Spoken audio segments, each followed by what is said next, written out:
Será que esse negócio de holding familiar é mesmo legal? Tem previsão em lei? Eu sou Florent Jacques Lambert, advogado. Este vídeo é dedicado a falar da legalidade do planejamento patrimonial da família, mais precisamente através do sistema de holding familiar, com o objetivo de possibilitar que as famílias evitem o penoso procedimento do inventário. O inventário, costumo dizer, será penoso em todos os sentidos. Ele não será só penoso quando for judicial, litigioso. Não, será penoso mesmo quando for amigavelmente. Ele tira da família um valor de patrimônio muito significativo. Um gasto muito elevado.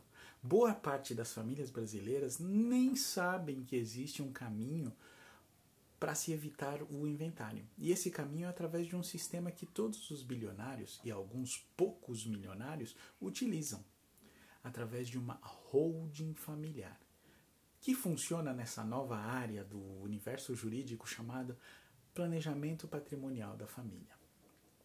No vídeo de hoje, quero falar com você sobre a base legal da holding familiar. Vou te explicar detalhadamente. E antes disso, eu quero te perguntar: é muito complicado você deixar o seu like?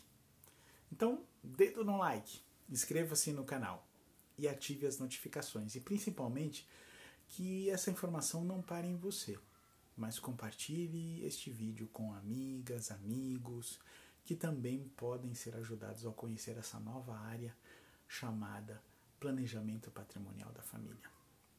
Dito isso, vamos lá. Quando se fala de holding familiar, é importante lembrar que esse sistema de organização do patrimônio da família tem como finalidade maior evitar o inventário. É lógico que isso vai trazer igualmente uma economia tributária imensa, além de proteger o patrimônio. A holding familiar tem 3 dispositivos, são 3 elementos legais que formam a base ou tripé que vem a definir o que pode ser objeto social da holding familiar. Vamos ao primeiro elemento. Vamos lá ao artigo 2º, parágrafo 3º da Lei das SAs. Estou falando da Lei das Sociedades Anônimas, a Lei 6.404 de 76. No artigo 2º, parágrafo 3º, mais precisamente na primeira parte dele, diz assim: a companhia pode ter por objeto participar de outra sociedade. Então, vamos olhar de perto. Ela pode ter por objeto social participar de outra sociedade. Olha, precisou de uma lei para dizer o que pode e o que não pode ser? Não é bem assim. O próprio artigo 2º da Lei das SAs diz que a companhia pode ter por objeto social qualquer atividade que não seja ilícita, qualquer atividade econômica que seja lícita. Quando a lei cria esse espaço para dizer que a holding participará em outras sociedades, isso nos convida a investigar um pouco mais o contexto do ordenamento jurídico. E aí, somos levados ao 2º dispositivo. O 2º elemento é o artigo 966 do Código Civil. O artigo 966 diz: considera-se empresário. Eu vou ler com calma para apreciarmos esse artigo. Ele diz assim: considera-se empresário quem exerce profissionalmente. Opa, pausa. Quem exerce profissionalmente. Aquela pessoa, vamos chamá-la de João Rico. João Rico que figura como sócio de uma sociedade empresária. Ele não está exercendo profissionalmente. Quem está exercendo alguma atividade profissionalmente é a sociedade, é a empresa, não o sócio. Então veja só, o João Rico, que é o empresário, mas a sociedade, a holding, é quem está exercendo profissionalmente. Exercendo o quê? Exercendo profissionalmente, ou seja, não é aquela coisa esporádica, é uma coisa profissional, uma atividade econômica. Não é qualquer atividade.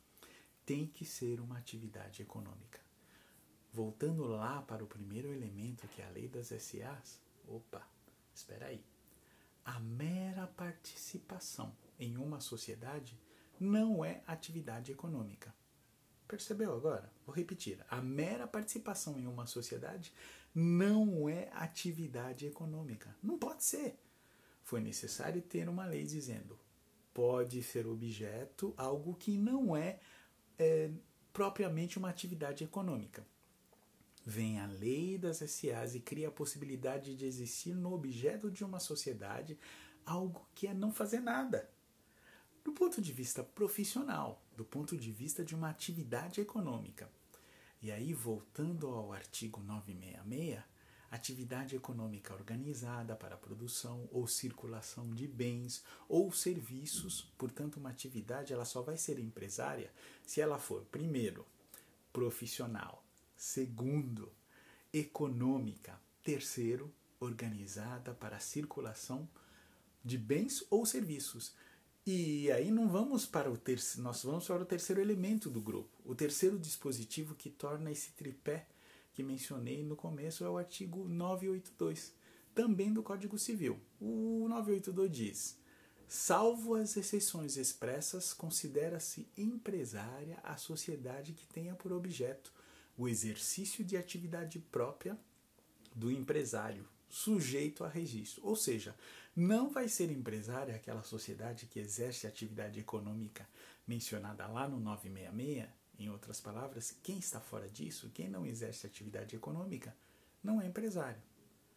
Não sei se eu fui claro. Quem está fora daquilo não é empresário. E aí vem o artigo 982, em seu parágrafo único. Ou seja, no parágrafo único desse mesmo 982 diz assim: independente do objeto, considera-se empresária a sociedade por ações. Pronto, matou.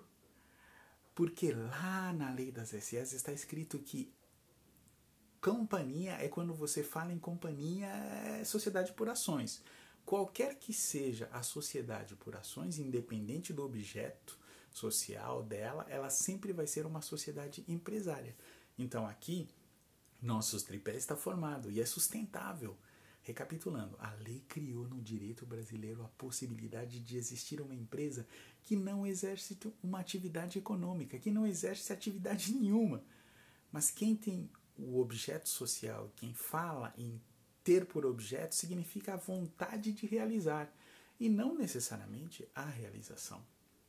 Você já está pegando o sentido. A holding, para existir, pode ter como objeto algo que não é uma atividade econômica, mera participação em outras sociedades. Então, via de regra, o objeto de uma holding familiar vai ser participações societárias. Esse vai ser o objeto. E aí a empresa, como ela está autorizada a existir sem realizar atividade econômica nenhuma, ela ganha uma característica excelente. No trabalho de planejamento patrimonial da família, é excelente para as famílias que querem organizar o seu patrimônio. Por quê? Porque essa opção de existir uma empresa que não exerce atividade econômica nenhuma, isso é o máximo. Por que isso é o máximo? Porque pensa comigo, pegar o patrimônio da família e colocar dentro de algo que exerce atividade econômica é temeroso. Temeroso por quê? Porque a atividade econômica, já dizia o professor Fábio Ulloa Coelho, já falava, toda atividade econômica por natureza é uma atividade de risco. Imagina só, vender picolé na praia no calor de 40 graus, é uma atividade de risco? Sim, é uma atividade de risco. Vimos isso no auge da pandemia. Ninguém podia ir à praia quando fomos todos obrigados a ficar trancados por meses em casa. Não adianta uma atividade econômica, ela é uma atividade de risco. E pensar em colocar o acervo patrimonial da sua família dentro de uma célula, de uma instituição que exerça atividade econômica, é ruim. Por quê? Porque colocar o seu patrimônio vinculado a uma atividade de risco, quando você tem no direito a possibilidade de uma empresa que não exerça atividade econômica nenhuma, isso é sensacional. E cria um ambiente de muito maior segurança para as famílias utilizarem essa dinâmica da holding familiar. Como o seu sistema de planejamento patrimonial, não sei se foi claro, você consegue uma sociedade com o objetivo principal que é poder usar isso para organizar o patrimônio da família. Mas, Florent, pode ser qualquer objeto social? Sim, pode ser qualquer objeto social. Quando você assume o objetivo daquela empresa, que é organizar o patrimônio da família, o ideal é que você utilize um objeto social que não tenha nenhuma atividade na empresa, que não vai exercer nenhuma atividade. E isso cria, como eu já disse, uma proteção para esse patrimônio. Então você pode ter uma holding familiar com objeto diverso de meramente participar de sociedades empresárias, mas a empresa ela não é obrigada a cumprir esse objeto, né? Ela tem o direito de não exercer o objeto. E isso é proteção para a holding familiar. Mais seguro porque o acervo patrimonial desta família, da tua família, está livre de qualquer atividade de risco.